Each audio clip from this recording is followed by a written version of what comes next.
Hello students, तो आज Hindi medium के छात्रों के लिए न्यू लेक्चर स्टार्ट होगा और आज का क्लास काफ़ी महत्वपूर्ण क्लास होने वाला है रासायनिक बलगतिकी का।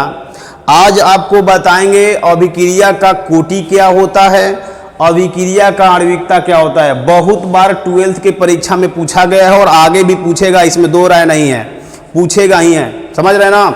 इसलिए आप लोग आज का क्लास शुरू से लेकर के अंतिम तक देखेंगे और अच्छा से आप लोग सेपरेट पूरा अलग अपना नोट्स होना चाहिए, ठीक है।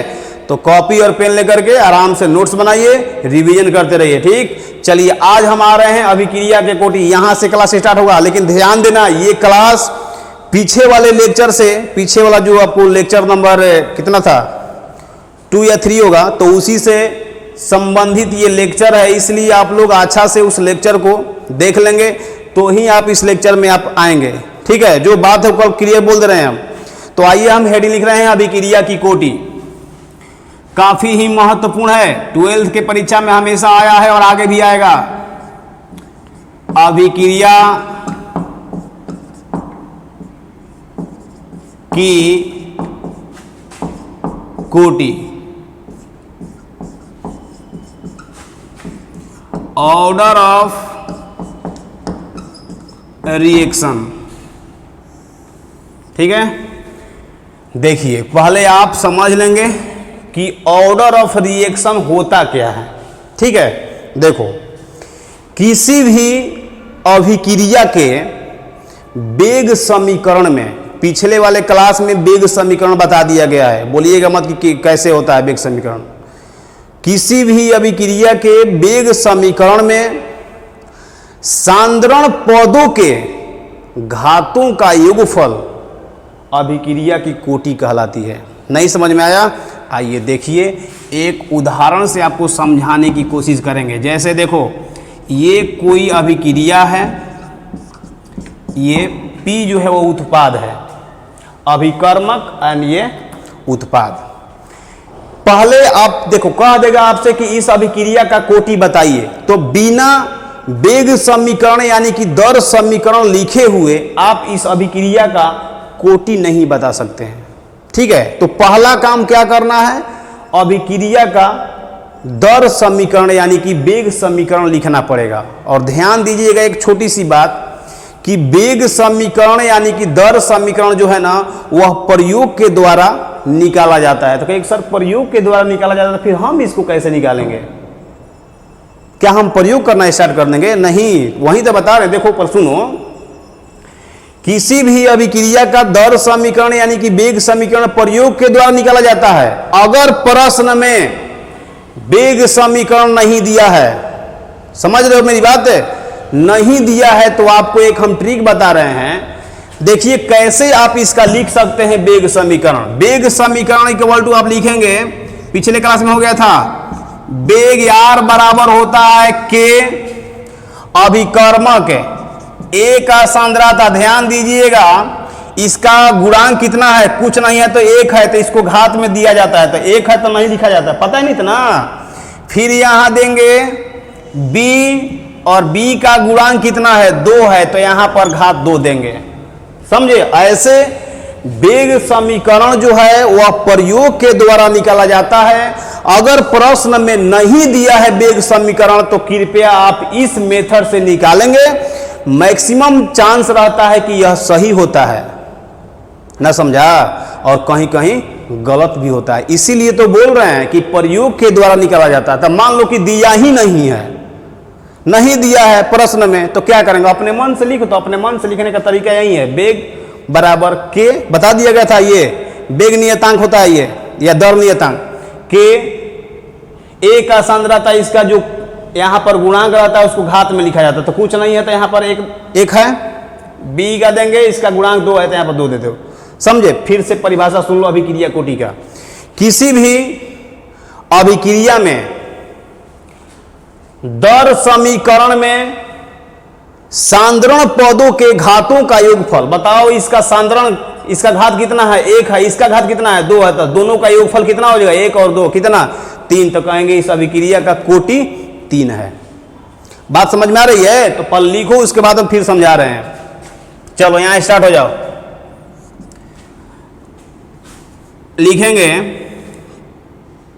अभिक्रिया के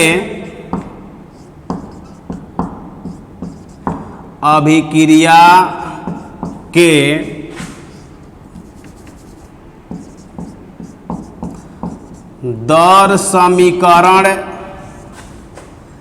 या वेग समीकरण में प्रकट सांद्रण पदों का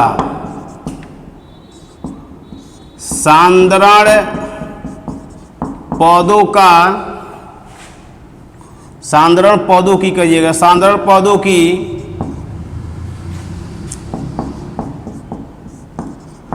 घातों का योगफल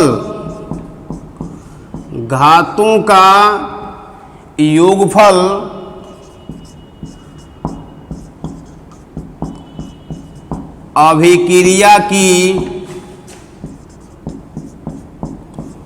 कोटि कहलाती है। अभिक्रिया की कोटि कहलाती है। नहीं समझ में आया?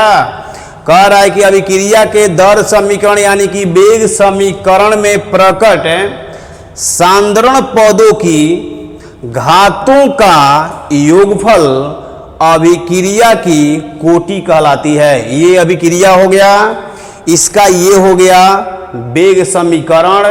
तो घातों का कह रहा है योगफल, तो घातों का योगफल सांद्रण पदों के, तो ये सांद्रण पद है, ये भी सांद्रण पद है, तो इसका घात 1 है, इसका 2 है, तो कह रहा है उसका वो योगफल कहलाता है। तो योगफल कितना होगा? 2 और 1 3, तो इसका कोटि हो जाएगा 3। समझ में आ रहा है? आइए, लेकिन देखिए कैसे परीक्षा में पूछता है। कहेगा आपसे अगर कि अभिक्रिया की कोटि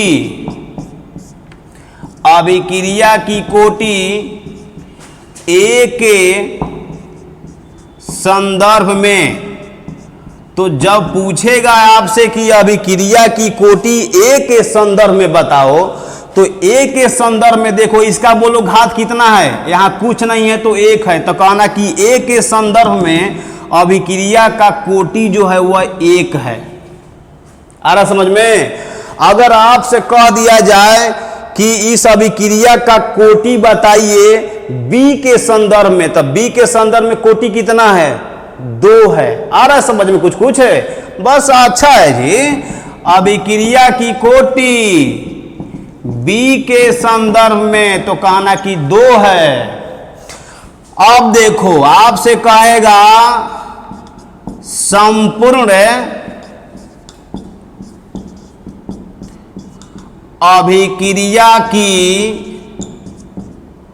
कोटि, तो अगर आपसे कहा जाएगा कि संपूर्ण अभिक्रिया की कोटि बताइए, तो संपूर्ण अभिक्रिया तो आप जोड़ देंगे 2 यहां और 1 यहां, तो कहेंगे 3, यानी 1 है ना, तो आप कह सकते हैं प्रथम कोटि। ध्यान देना,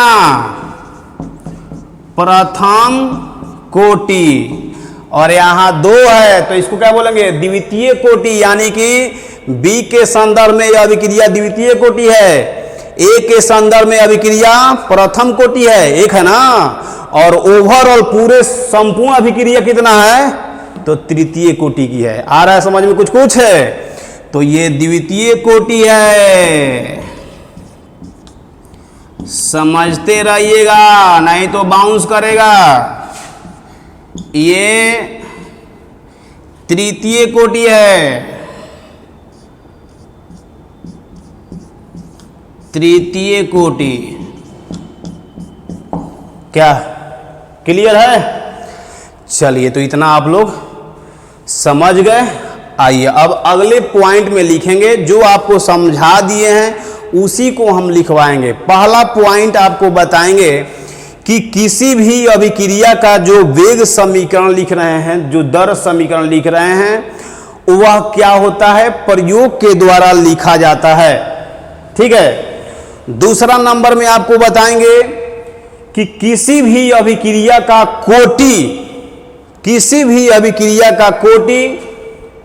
शून्य हो सकता है, 1 होगा, 2 होगा, 3 होगा, या फिर भिन्नात्मक भी हो सकता है। भिन्नात्मक मतलब समझ रहे हैं, 1.5 हो गया, 1.5, 2.5 हो जाएगा, 2.5, समझ रहे हो। 3.5 भी हो सकता है, 2.5, 1.5, समझ रहे हैं, हाफ कोटि हो सकता है। यही बोल रहे हैं हम, किसी भी अभिक्रिया कोटि 0, 1, 2, 3 या भिन्नात्मक भी हो सकते हैं। तो यही 2 पॉइंट लिखवाएंगे, इसको हम मिटा दे रहे हैं, मिटा देना। चलो, तो यही 2 पॉइंट है, उसको भी आप लोग जल्दी से लिख लीजिए और तब हम आगे चलेंगे। चलो,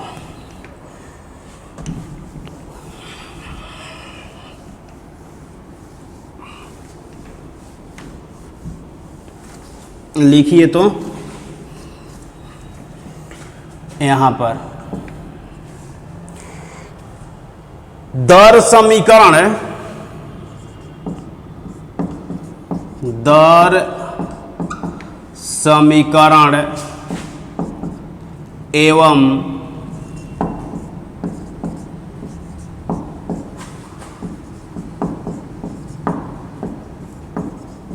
अभिक्रिया की कोटि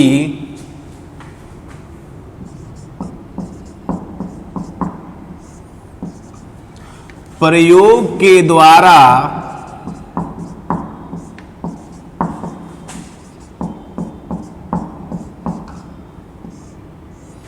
निर्धारित की जाती है। क्या बात क्लियर है? प्रयोग के द्वारा निर्धारित की जाती है। अगर प्रयोग के द्वारा निर्धारित नहीं की गई है, मतलब कि अगर प्रश्न में नहीं दिया है, तो आप अपने मन से लिखिएगा जैसे हम बताए हैं, वह मैक्सिमम अधिकतम जगह सही हो जाता है, कहीं कहीं गलत हो जाता है। तो गलत होने का चांस नहीं है। अगर प्रयोग के द्वारा होगा ना तो प्रश्न में दिया रहेगा, आप टेंशन क्यों लेंगे? आ रहा समझ में? प्रश्न में देगा। ये हो गया। इसके बाद ये लिखिए, अभिक्रिया की कोटि, अभिक्रिया की कोटि 2, 3 अथवा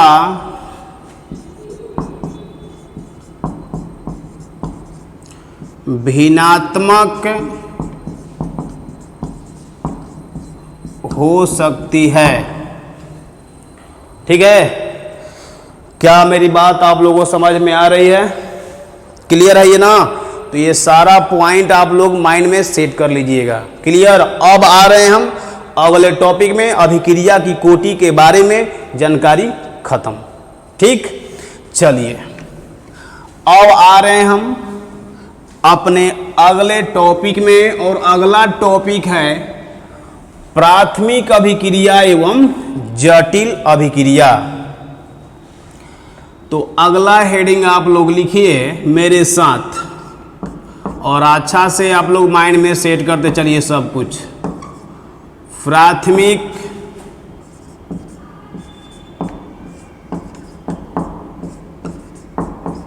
अभिक्रियाएं एवं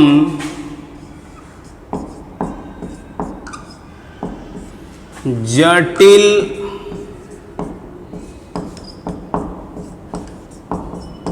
अभिक्रियाएं, इसको बोलते हैं हम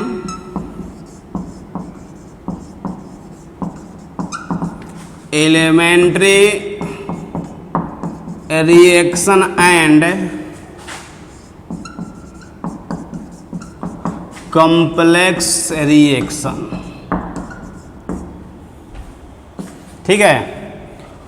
तो पहले हम स्टार्ट करेंगे प्राथमिक अभिक्रिया क्या होता है, और उसके बाद आपको बताएंगे जटिल अभिक्रिया क्या होता है। एकदम परिभाषा तो एकदम इतना आसान है, कहिए मत, इतना आसान है कि कहिए मत। तो हम स्टार्ट करेंगे कौन सा? पहले स्टार्ट करेंगे प्राथमिक अभिक्रियाएं। तो आप लोग हेडिंग लिखेंगे पहला हेडिंग प्राथमिक अभिक्रियाएं, पहला यही है। ध्यान दो, वे रासायनिक अभिक्रियाएं जो एक पद में संपन्न होती है, एक पद में संपन्न होती है, उसको हम बोलते हैं प्राथमिक अभिक्रियाएं। और वे रासायनिक अभिक्रियाएं जो एक से ज्यादा पद में संपन्न होती है, उसको बोलते हैं जटिल अभिक्रियाएं। पहले परिभाषा लिख देते हैं, उसके बाद आपको फिर समझाएंगे। ठीक है, एक पद में संपन्न तो प्राथमिक, और एक से ज्यादा पद में अगर संपन्न होती है तो उसको हम बोलते हैं जटिल अभिक्रिया। क्लियर है? तो पहले आप प्राथमिक अभिक्रिया लिखिए। वे रासायनिक अभिक्रियाएं, वे रासायनिक अभिक्रियाएं, वे रासायनिक अभिक्रियाएं जो एक पद में संपन्न होती है, एक पद में संपन्न होती है, प्राथमिक अभिक्रियाएं कहलाती है। प्राथमिक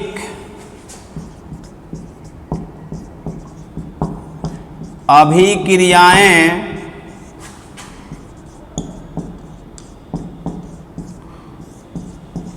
कहलाती है। एक पद में संपन्न तो प्राथमिक, और एक से ज्यादा पद में संपन्न होगी तो उसको क्या बोलेंगे हम? जटिल। जैसे देखो, ए अभिकर्मक है, बी, ये दोनों अभिक्रिया करके और सीधा बना दिया उत्पाद पी, उत्पाद। तो दोनों अभिक्रिया करके और सीधा उत्पाद बना दिया। तो कितना पद में हुआ है? एक ही पद में ना हुआ है, ना समझा? एक ही पद में ना हुआ है ये, तो कहेंगे ये प्राथमिक अभिक्रिया है। क्लियर है? चलिए अब आ रहे हैं हम जटिल अभिक्रियाएं क्या होता है, कॉम्प्लेक्स रिएक्शन। ठीक, तो ये नोट कर लिए होंगे। आइए चलते हैं हम जटिल अभिक्रियाएं। अच्छा से माइंड में सेट करते चलिएगा, नहीं तो फिर बाद में दिक्कत होने वाला है। बार बार बोल रहे हैं, फर्स्ट क्लास में ये सब आपको इन्फॉर्मेशन देते आ रहे हैं। अब आप लोग को करना है, पढ़ना है या नहीं पढ़ना है, आप करते रहिए जो करना है वो। आइए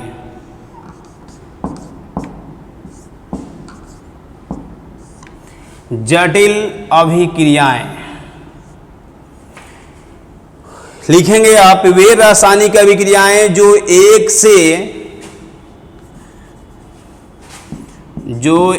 से ज्यादा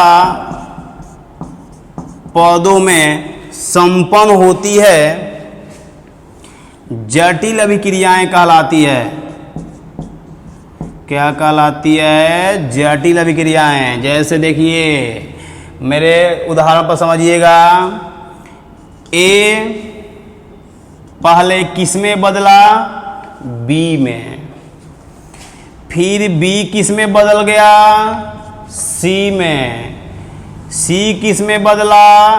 डी में। देखो, ए पहले किस में बदला है?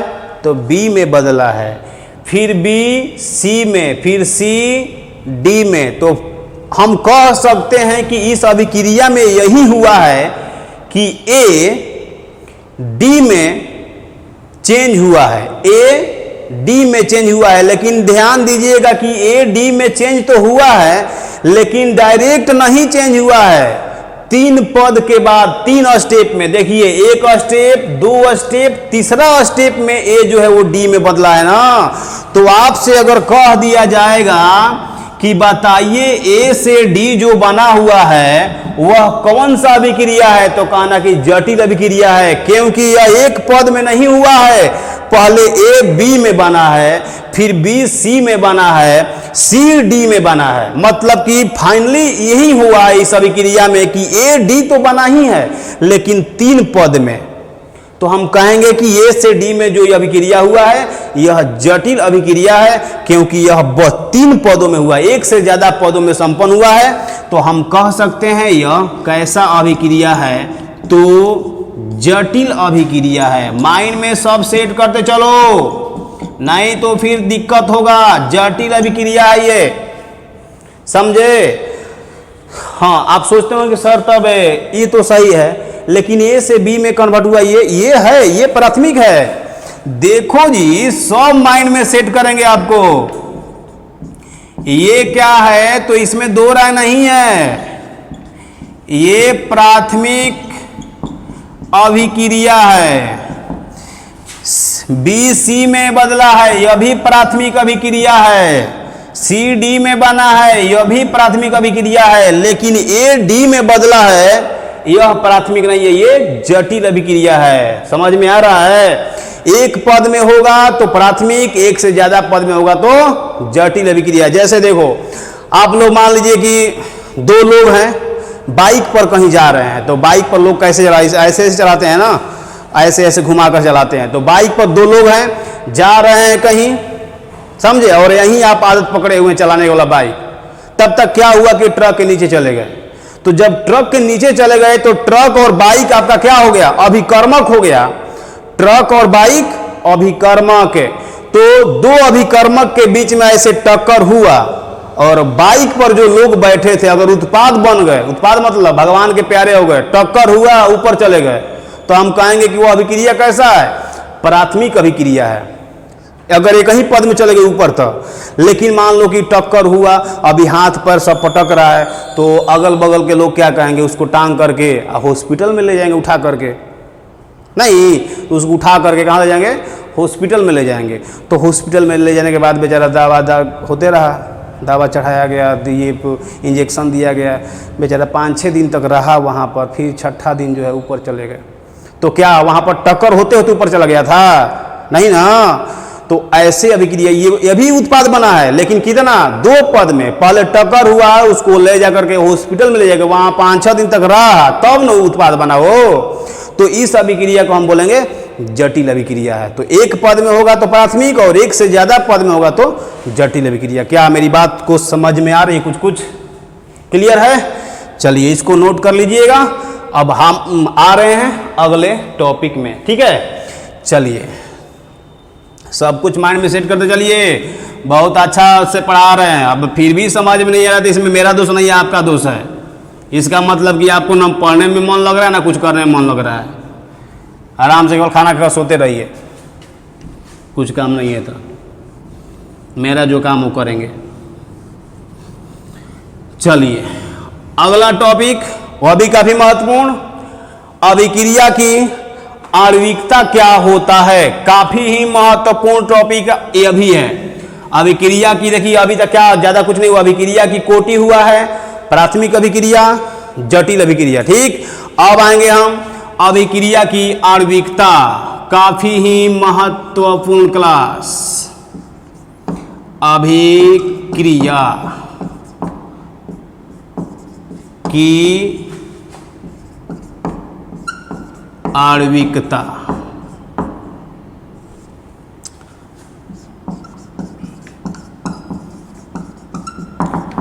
मोलेक्युलरिटी ऑफ रिएक्शन, मोलेक्युलरिटी ऑफ रिएक्शन, ठीक है। पहले ध्यान दीजिएगा,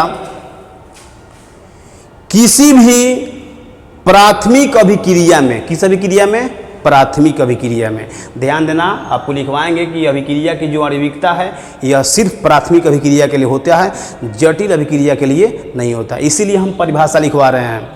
किसी प्राथमिक अभिक्रिया में, किसी प्राथमिक अभिक्रिया में अभिकर्मक के, किसी प्राथमिक अभिक्रिया में अभिकर्मक के कुल अणुओं की संख्या को हम बोलते हैं आणविकता। आया नहीं आया समझ में? चलिए फिर पहले लिख लीजिएगा, उसके बाद आपको हम समझाएंगे कि प्राथमिक अभिक्रिया में अभिकर्मक के कुल अणुओं की संख्या को हम बोलते हैं आणविकता, ठीक। तो पहले आप लोग लिखिए यहां पर, किसी प्राथमिक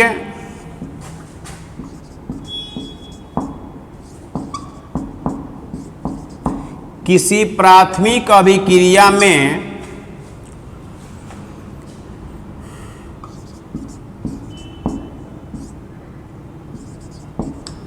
अभिकर्मक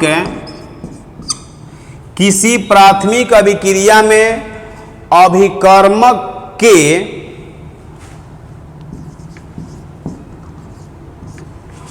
कुल अणुओं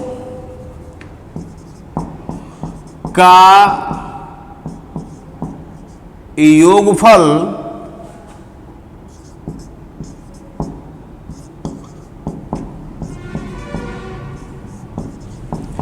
अभिक्रिया का आणविकता कहलाता है।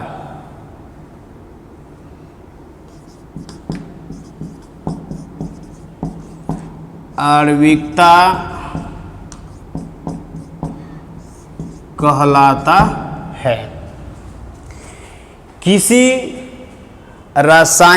किसी प्राथमिक अभिक्रिया में अभिकर्मक के कुल अणुओं का योगफल अभिक्रिया का आणविकता कहलाता है। क्या इसमें कोई दिक्कत है? हाँ, आप लोग को दिक्कत क्या होगा, सर ये आप क्या बोल रहे हैं, अणुओं का योगफल। अभिकर्मक समझ में आता है, वही अभिकर्मक या अभिकारक, इतना तो यार समझ में आता होगा तुम लोग को जी। अभिकर्मक बोलो, अभिकारक बोलो, सब एक ही है। उत्पाद बोलो, प्रतिफल बोलो, समझ में आ रहा है इतना? तो ये दिक्कत है आपको शायद अणुओं का योगफल। तो ध्यान दीजिएगा यहाँ पर, जैसे आपको हम समझा रहे हैं यहीं पर देखो, NO प्लस O2 यह बनाया है 2NO2। बैलेंस करना होगा, यहाँ कर दीजिएगा। क्या देखिए तो बैलेंस है जी, बैलेंस हो गया, संतुलित कर दिए। तो यहाँ पर जो रहता है ना, उसी को हम बोलते हैं, उसको आप मोल भी बोल सकते हैं। अब आपसे पूछा जाएगा कि NO कितना मोल है, तो कहना कि 2 मोल है। कितना अणु है? 2 अणु है। यहाँ पर जो रहता है उसको मोल भी बोलते हैं, हम अणु भी बोल सकते हैं। तो कहेगा कितना अणु है, तो कहना कि 2 अणु। इसमें 2 रह नहीं है, यहाँ पर देखो कुछ नहीं है ना, तो यहाँ पर 1 है। तो कहना कि ये O2 जो है वह 1 मोल है। अगर मोल नहीं कहेगा तो कहना कि O2 का 1 अणु है। ठीक है, अब आपसे पूछ दिया जाए ऐसे H2 ऐसे दिया हुआ है, देख लो, आप तो 6, 7 से ही पढ़ते होंगे। H2 दिया हुआ है, तो कहेगा कि H2 का कितना परमाणु है, तो कहना कि H2, तो कहना कि 2 परमाणु है। कहेगा कितना अणु है, तो कहना कि 1 अणु है। यहाँ पर कुछ नहीं है तो 1 है। तो यहाँ पर अणु रहता है और यहाँ पर परमाणु रहता है। समझ में आ रहा है कुछ कुछ है? तो हाइड्रोजन के 1 अणु में 2 परमाणु होते हैं, इतना माइंड में सेट रखो। ठीक, चलिए, तो यहाँ पर जो रहता है उसको अणु बोलिए, मोल बोलिए, सब चलेगा। यहाँ पर जो रहता है अणु मोल, यहाँ पर भी इसको भी बोल सकते हैं, 2 मोल बोलो वरना तो फिर 2 अणु बोल दो। ठीक है, तो हमको मतलब है किसे, अभिकर्मक के कुल अणुओं की संख्या। तो ध्यान पता है ना आपको कि इस साइड में अभिकर्मक रहता है, वहीं अभिकारक, इधर अभिकारक रहता है, उधर क्या रहता है, उत्पाद रहता है। तो कुल अणुओं का योगफल, तो देखो तो ये 2 है और इसका कितना अणु है, 1 है, तो योगफल कितना, 3। आ रहा समझ में? तो बस खत्म, हम कहेंगे इस अभिक्रिया का आणविकता 3 है। आ रहा समझ में? तो यहाँ पर क्या लिखे, यहाँ लिख दें, देखो क्या लिखेंगे, तो यहाँ लिखेंगे आणविकता 3। और कह देगा कि इसका कोटि निकालिए, तो अब क्या करेंगे आप, कह देगा कि वो तो ठीक है, इसका कोटि बताइए। तो कोटि बताने के लिए आपको फिर बोल दे रहे हैं कि कोटि बताने के लिए दर समीकरण यानी कि वेग समीकरण लिखना पड़ेगा। अगर प्रश्न में नहीं लिखा है तो आप अपने मन से लिखेंगे। अपने मन से कैसे लिखेंगे? देखिए, आपको बता दिया गया था वेग समीकरण। तो वेग बराबर आपको बोले थे के, इसके बाद ये एनो का सांद्रता लिखेंगे और इसका बोलो कितना गुणांक है 2, तो ये जो घात में लिखा जाता है। इसके बाद ये O2 का सांद्रता लिखो, बोलो इसका गुणांक कितना 1 है, तो इसको घात में लिखेंगे, 1 नहीं लिखा जाता है। आ रहा समझ में? और आपको बोले थे कोटि क्या होता है, तो दर समीकरण में सांद्रण पदों के घातों का योगफल। तो सांद्रण पदों के घात, देखिए 2 यहाँ पर और यहाँ पर कुछ नहीं तो 1 है, तो कितना होगा योगफल? 2 और 1 3। तो कहेंगे इसका कोटि भी 3 होगा। अब आप सोचते होंगे कि सर कोटि भी 3, तो क्या अभिक्रिया का आणविकता और कोटि दोनों समान होता है? नहीं, समान नहीं होता है। कोई जरूरी नहीं है कि समान होगा। अब बता रहे हैं ना, बताएंगे आपको अगले पॉइंट में। क्या बताएंगे? कि प्राथमिक अभिक्रिया का, सिर्फ किसका? प्राथमिक अभिक्रिया का आणविकता और कोटि समान होता है। प्राथमिक अभिक्रिया का आणविकता कोटि समान होता है, जटिल के लिए नहीं। जटिल में तो होता ही नहीं है, ये ना केवल होता है। आ रहा समझ में? कुछ बात क्लियर है? चलिए, तो आप लोग इसको नोट कीजिए और एक छोटा सा उदाहरण है उसको भी हम आपको देंगे। लिख लिए? जल्दी करो। चलो, कर लिया। एक छोटा सा उदाहरण है, उसको भी हम लिखेंगे, उसके बाद हम आगे बढ़ेंगे। माइंड में सब कुछ सेट करते चलिए। मेरा दोष मत दीजिएगा, अगर समझ में नहीं आएगा तो कहेंगे सर किसका दोष देंगे, तो अपना दोष दीजिएगा।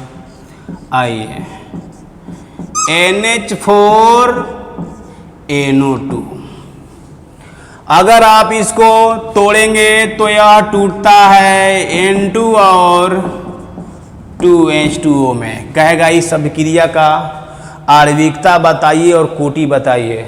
तो क्या करना है? ये बोलो तो है अभिकर्मक है ही ना है। इस अभिकर्मक का कितना अणु है? यहाँ पर कुछ नहीं है तो 1 है, तो कह देना। अणुए को तो बोलते हैं हम आणविकता, 1 आणविकता होगा, और क्या होगा? इसमें सोचना है ज़्यादा। आप लोग झूठों का टेंशन लेते हैं कि आणविकता कितना होगा? 1 होगा। और बोल दो कोटि कितना? तो कोटि भी 1 ही होगा। क्यों? क्योंकि अगर आपको कह देगा इसका दर समीकरण लिखने के लिए, तो R बराबर होगा K, और इसका अभिकर्मक का होता है सांद्रता, तो सांद्रता लिख दिए। और यहाँ पर जो गुणांक होता है उसको घात में लिखा जाता है, तो यहाँ पर 1 है ना, तो यहाँ पर 1 होगा, समझे? और 1 लिखा नहीं जाता है। तो घातों को क्या बोलते हैं? कोटि किसको बोलते हैं? अरे जो यहाँ पर घात रहेगा सांद्रण पदों, उसी को तो बोलते हैं।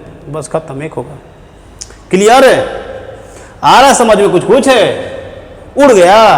अब उड़ गया तो हम क्या कर सकते हैं? सब आपकी गलती है। लेक्चर देखते नहीं तो उड़ेगा नहीं। अच्छा से देखेंगे तब ना लेक्चर है, देखता ही नहीं है, सीधा इसी लेक्चर में आ गए हैं। हो गया ये? चलिए, अब जो आपको बताए हैं पॉइंट, उसको हम लिखवाएंगे। देखो, पहला पॉइंट लिखवाएंगे कि प्राथमिक अभिक्रिया के लिए कोटि और आणविकता समान होती है। क्लियर है? दूसरा बात आपको बताएंगे कि आणविकता कभी भी शून्य नहीं होता है और कभी भी भिन्नात्मक नहीं होगा। भिन्नात्मक का मतलब 1.5, 2.5, 3.5 कभी नहीं होगा। जबकि कोटि हो सकता है, लिखवाए हैं, कोटि शून्य भी हो सकता है, समझे?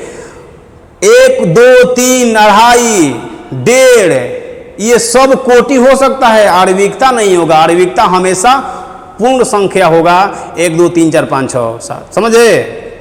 क्लियर हो रहा है? 1, 2, 3, 4 ऐसे। और कोटि जो है वह हो सकता है। तो 2 पॉइंट है, इसको आप जल्दी से लिखिएगा। चलो जल्दी जल्दी करो, टाइम ज़्यादा मत लगाइए, समझे? सब कुछ आपको बताया जा रहा है, इसके बाद भी दिक्कत है तो भाई हम क्या कर सकते हैं। अब आपके पास तो पढ़ने का टाइम नहीं है, इसके अलावे सब करने का टाइम है। चलो इसको बोल करके हम लिखवा रहे हैं। लिखो लिखेंगे आणविकता सिर्फ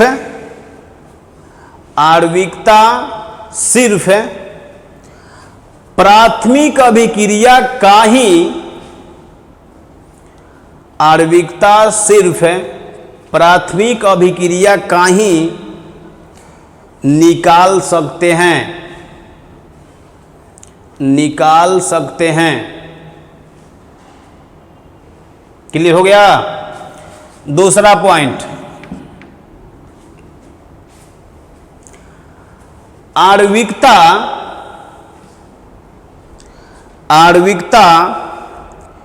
कभी भी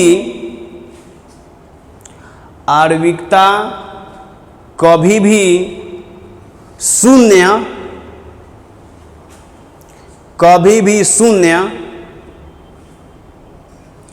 तथा भिन्नात्मक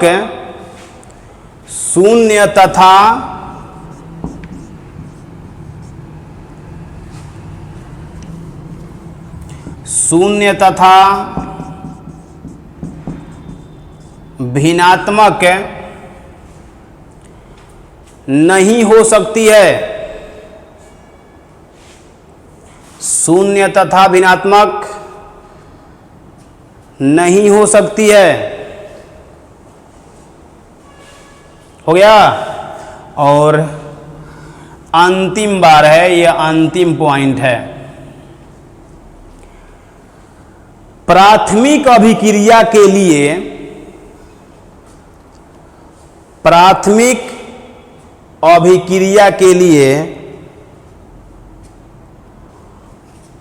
कोटि तथा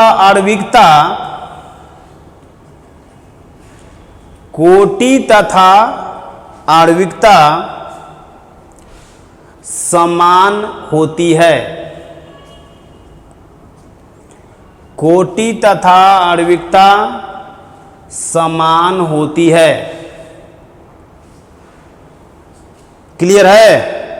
आ रहा समझ में? प्राथमिक अभिक्रिया के लिए कोटि आणविकता समान होगा। दूसरा पॉइंट में आपको बता दिया गया कि आणविकता जो है वह केवल और केवल किसके लिए? प्राथमिक अभिक्रिया के लिए प्रयोग किया जा सकता है। समझे? और तीसरा पॉइंट में आपको बता दिया गया कि आणविकता कभी भी शून्य नहीं होगा, भिन्नात्मक नहीं होगा। समझे?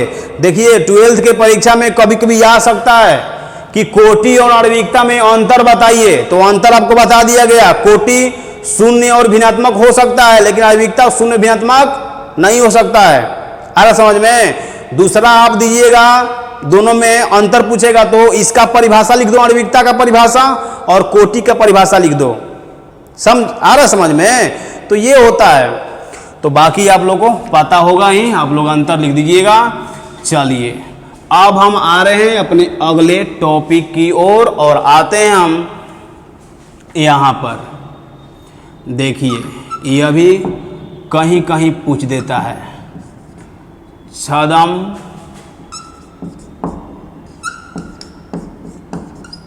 आणविक अभिक्रिया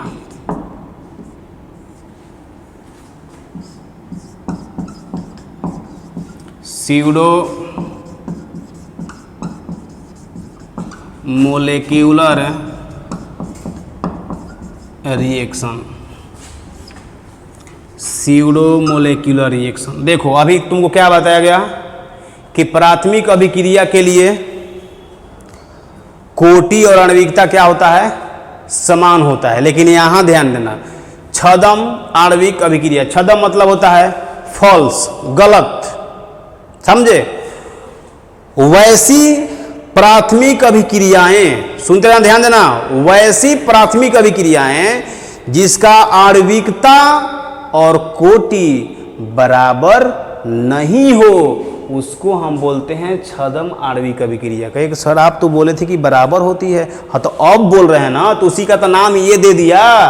वे प्राथमिक अभिक्रियाएं जिसका कोटि और आणविकता बराबर नहीं हो उसको हम बोलते हैं छदम आणविक अभिक्रिया। माइंड में सेट हुआ?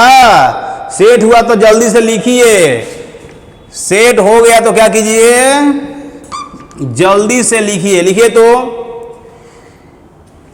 वे रासायनिक अभिक्रियाएं, हम लिख दें, लिखो ना यार। वे रासायनिक अभिक्रियाएं जिसका आणविकता और कोटि,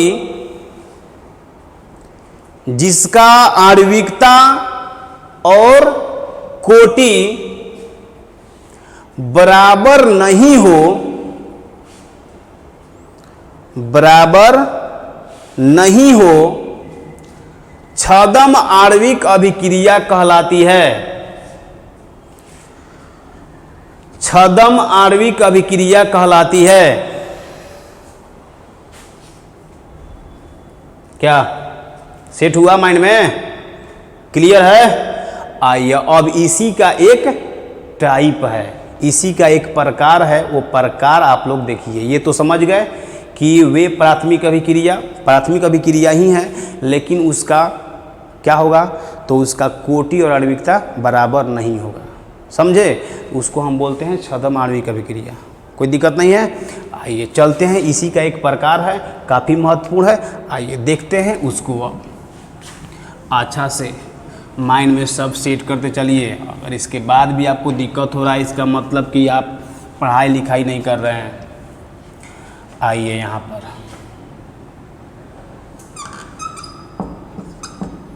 छदम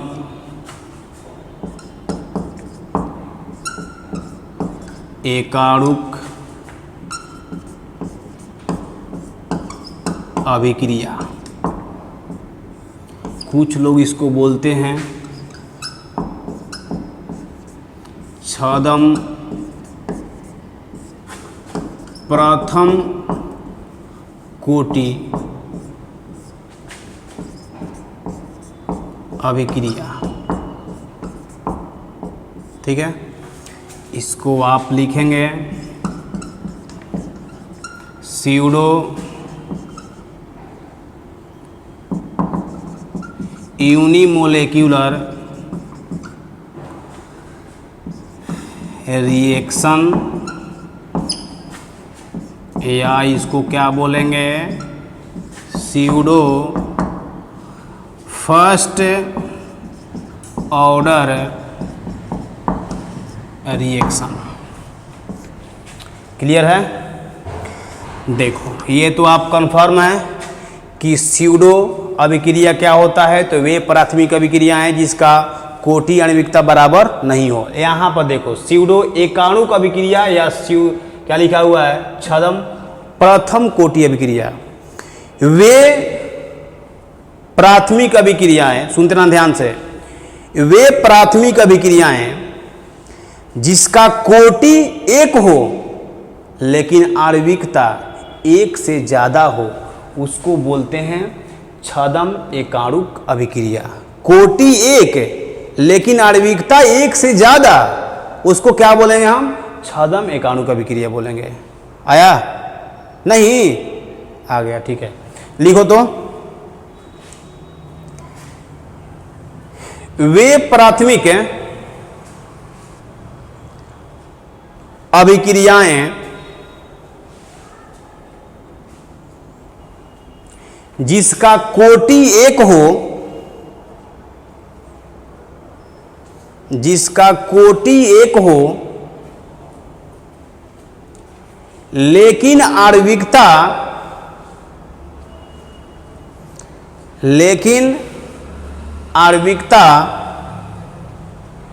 एक से ज्यादा हो, लेकिन आणविकता एक से ज्यादा हो, छदम एकाणुक अभिक्रिया कहलाती है। छदम एकाणुक अभिक्रिया कहलाती है। हो गया। आइए इसके उदाहरण पर ध्यान दीजिएगा, इसके उदाहरण पर ध्यान दीजिएगा। चलिए ध्यान दो। एस्टर का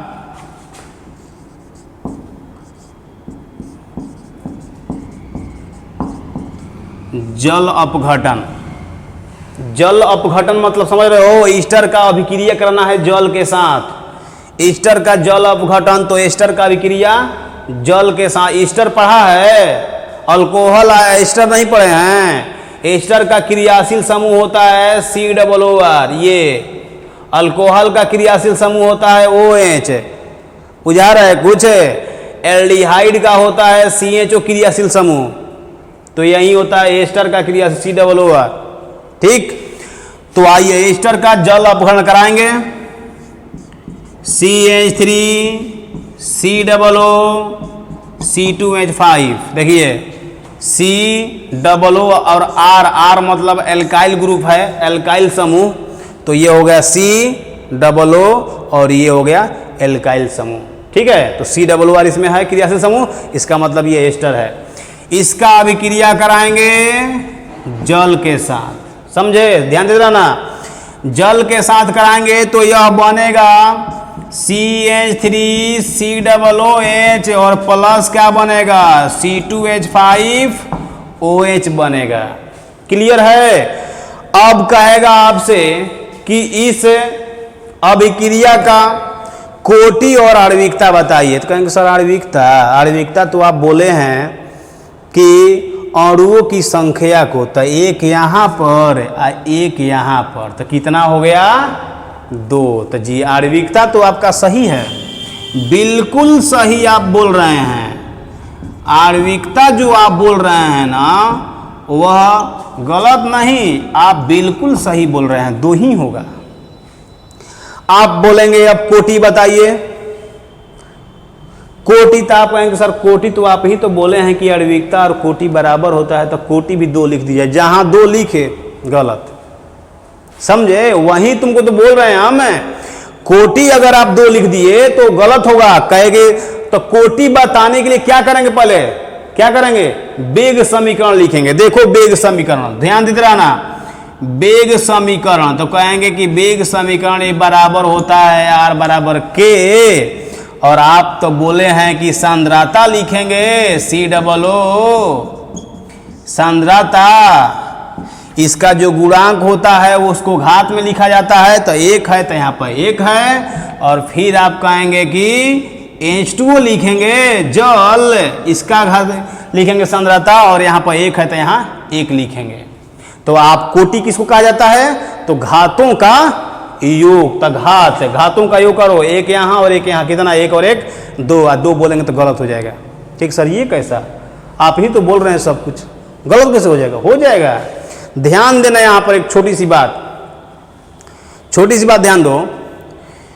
किसी भी जल अपघटन अभिक्रिया में, ये जल अपघटन है, जल अपघटन में जल बहुत ही अधिक मात्रा में लिया जाता है। फिर सुनिएगा, जल अपघटन में जल बहुत ही अधिक मात्रा में लेना पड़ता है। और ध्यान दीजिएगा, अभिक्रिया में जो अधिक मात्रा में होता है उसके संदर्भ में कोटि 0 होता है। यानी यहाँ पर जल अपघटन में जल क्या होता है, तो अधिक के मात्रा में होता है। यहां लिख दे रहे हैं, समझ लीजिएगा।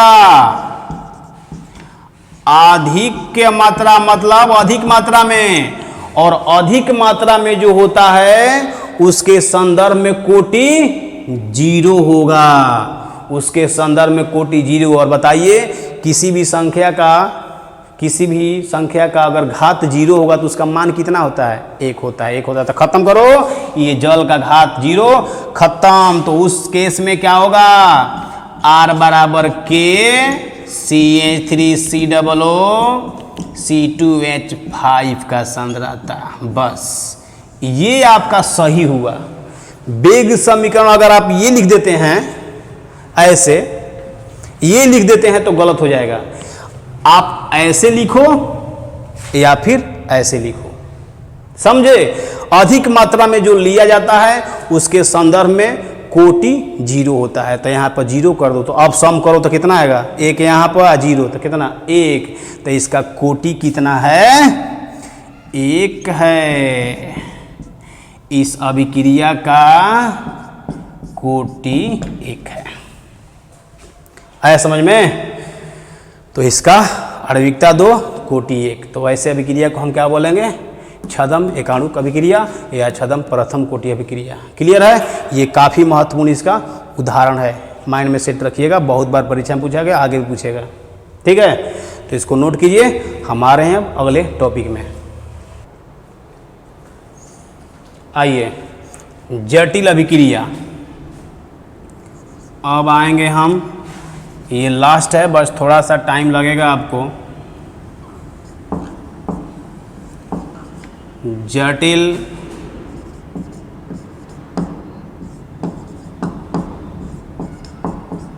अभिक्रियाएं।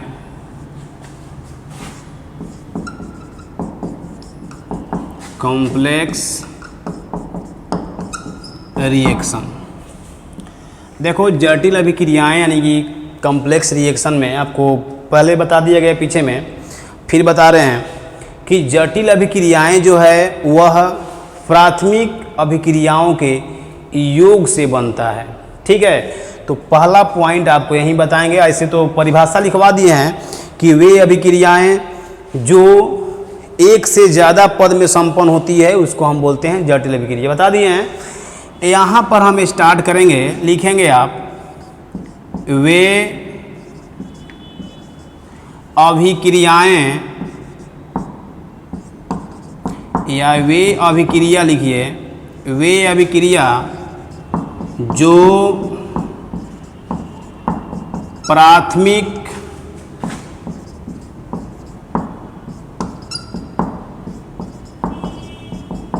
अभिक्रियाओं के योग से, वे अभिक्रिया जो प्राथमिक अभिक्रियाओं के योग से बनता है, योग से बनता है। जैसे देखो ए बी में, बी सी में और सी किस में, डी में।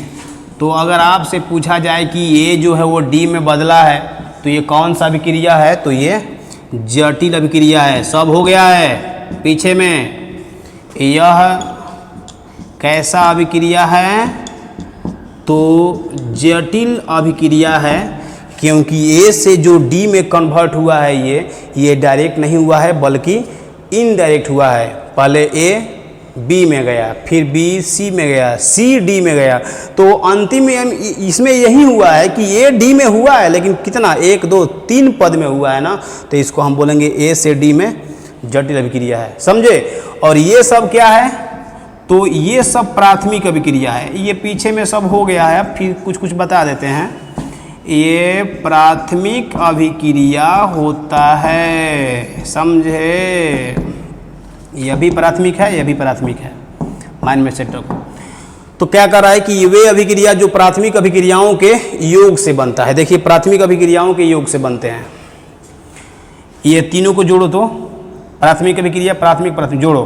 देखो जोड़ेगा तो क्या होगा, बी और बी खत्म, सी और सी खत्म, तो बी और बी खत्म, सी और सी खत्म, तो इधर क्या बचेगा, ए बचेगा, इधर क्या बचेगा, डी बचेगा। तो ये नहीं बोले कि योग से आता है। देखो प्राथमिक अभिक्रिया को अगर जोड़ रहे हैं तो ये नहीं आ रहा है, आ रहा है, समझ रहे हो, तो योग से बनता है। अब देखो सबसे महत्वपूर्ण बात ये कि अगर आपसे पूछ दिया जाए कि जटिल अभिक्रिया जो है ए से डी में जटिल अभिक्रिया है, इसका कोटि बताइए, तो आप चक्कर में पड़ जाएंगे अब कि भाई कोटि कैसे बताएंगे हम, ये तो 1 2 3 पद में हो रहा, तो कोटि हम कैसे बताएंगे। ध्यान दीजिएगा, आपको हम बताएंगे इस पॉइंट में कि जटिल अभिक्रिया का दर समीकरण और कोटि उस पद का निकालिएगा जो सबसे धीमा पद है। सबसे धीमा पद का एक सबसे 1 2 3, तो सबसे धीमा इसमें कैसे पता चलेगा? आपको टेंशन नहीं लेना है, बार बार बोल रहे हैं हम, परीक्षा में आपको दिया रहेगा कि 1 2 3 जो पद है इसमें सबसे धीमा पद कौन है, और जो सबसे धीमा पद होगा उसी का आप लिखेंगे दर समीकरण और उसी का बताएंगे कोटि। वो क्या होगा? जटिल अभिक्रिया के लिए हो जाएगा। 1 2 3 पद है ना, तो पहले आपको देखना पड़ेगा कि इसमें धीमा पद कौन है, जो सबसे स्लो होता होगा, सबसे धीमा होता होगा, उसी का हम कोटि बताएंगे। अगर वो कोटि बता देंगे तो वह जटिल अभिक्रिया का कोटि होगा। समझे? तो आइए चलते हैं, हम सबसे पहले पॉइंट करके लिखेंगे। आइए यहां पर मिटा दे इसको ना, मिटा दे, चलो मिटा दे रहे हैं। और एक लाइन आप लिखिए कि क्या होता है ये। तो आपको बोल दिए हैं कि सबसे पहले आपको देखना पड़ेगा कि सबसे धीमा पद उसमें कौन है। तो धीमा पद आपको नहीं सोचना है, वह परीक्षा में दिया रहेगा। लिखो दर समीकरण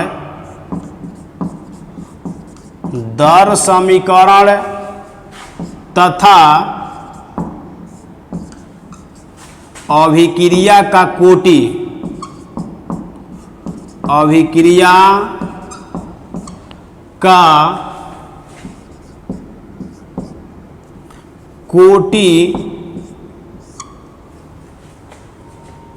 दर समीकरण तथा अभिक्रिया का कोटि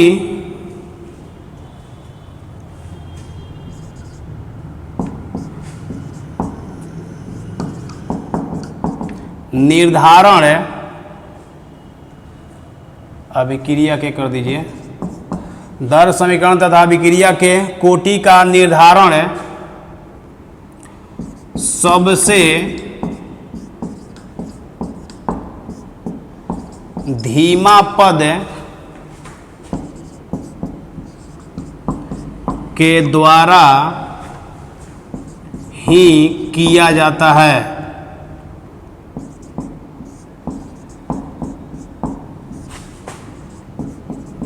किया जाता है। समझ में आ रही बात है? धीमा पद के द्वारा, धीमा पद के द्वारा ही किया जाती है। दर समीकरण जो लिखेंगे आप वो सबसे धीमा पद, तो धीमा पद आपको नहीं सोचना है, वो प्रश्न में लिखेगा। समझे? आइए एक छोटा सा न्यूमेरिकल इस पर देखिए। तो मिटा दे इसको, मिटा दे, चलो मिटा दे रहे हैं। और एक छोटा सा इसमें आप एक क्वेश्चन देखिए। जैसे देखो प्रश्न है ये 2x + y यह बन रहा है z। ठीक है, देखिए इसका पद 1, पहला पद है x + y, ये बन रहा है m, और फिर जो है ये दूसरा पद है, और दूसरा पद क्या है कि ये m + x बन रहा है z। और यहाँ पर आपको लिख दिया है धीमा। देख लीजिए, हम बोले हैं लिखेगा प्रश्न में, आपको टेंशन नहीं लेना, धीमा लिख दिया। देखो तो ये जटिल अभिक्रिया है। यह कैसा अभिक्रिया? बोलो तो जटिल अभिक्रिया है। कहे कि सर जटिल अभिक्रिया कैसे आप बता दे रहे हैं? तो जटिल अभिक्रिया देखो तो दोनों को जोड़ो, पद 1 पद 2 दोनों को जोड़ो तो जोड़ेंगे तो क्या होगा? m और m खत्म, तो x और x बचेगा, तो 2x + y। देखो 2x + y, इधर क्या बचेगा? m तो खत्म हो गया, तो क्या बचेगा? z न बचेगा, तो नहीं बन गया। देखो तो समझे? तो प्राथमिक अभिक्रिया को जोड़ने पर जो अभिक्रिया आता है वह जटिल अभिक्रिया होता है। ठीक है, तो कैसे निकालेंगे? तो आपको बोल दिए हैं कि जटिल अभिक्रिया का दर समीकरण लिखना है, तो किसका लिखेंगे? जो सबसे धीमा हुआ है, सबसे धीमा लिख दिया यहाँ पर, बस खत्म हो गया। दर समीकरण लिखेंगे, दर समीकरण r बराबर k, x का सांद्रता, बोलो इसका घातांक, इसका गुणांक कितना है? 1 है तो 1 2, वाई, बोलो इसका गुणांक एक है तो यहाँ पर 1 2, बोलो अब कोटि क्या होता है? कोटि, कोटि होता है इसका दोनों का योग। तो बताओ दोनों का योग कर दो और कोटि बराबर 1 यहाँ 1 यहाँ 2, तो कोटि 2 हो गया। ठीक है, चलिए हम आज यहीं पर ब्रेक लेंगे, मिलेंगे आपसे हम अगले लेक्चर में, अगले लेक्चर में न्यू टॉपिक के साथ। तब तक के लिए ओके, थैंक यू।